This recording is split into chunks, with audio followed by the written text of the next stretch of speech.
रात्री झालेल्या मुसळधार पावसामुळे तिसगाव ढंढाणे परिसरात भात नदीला पूल पाण्याखाली गेल्याने अनेक गावांचा संपर्क तुटला।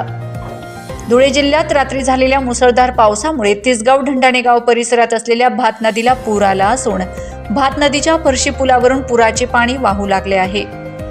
फरशी पूल पाण्याखाली गेल्याने परिसरातील अनेक गावांचा संपर्क तुटलाय।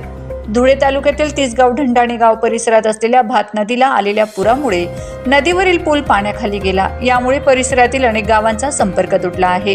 या फरशी पुलाची कमी उंची असल्याने नदीचे पाणी थोडे जरी वाढले तरी पूल पाण्याखाली जातो।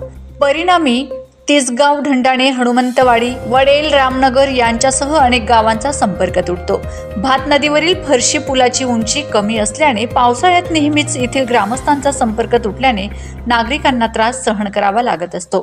त्यामुळे या ठिकाणी भात नदीवरील फरशी पुलाची उंची वाढवण्याची मागणी ग्रामस्थांतर्फे करण्यात येत आहे।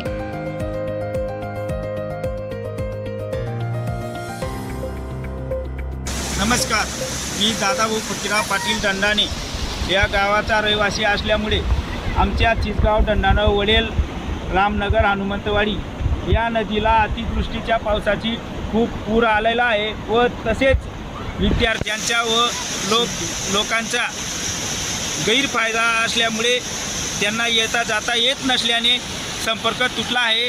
भात नदीला मोठ्या प्रमाणाचा पूर आलेला आहे, तरी शेतकऱ्यांची अतिवृष्टी झाली आहे, तरी पंचनामा करावा व शेतींची भरपूर नुकसान झालेली आहे, तरी शासनाने त्यांच्याकडे लक्ष द्यावं व आमच्या नदीला पूलचं काम वरती बांधकाम करावं व आमचा संपर्काचा नेहमीचा हा त्रास हा शासनाने बघून फरशीची उंची वाढावी एवढी शासनाकडे आमची गावकऱ्यांची व आमची मागणी आहे। तसेच शासनाने याच्यावर लक्ष द्यावं।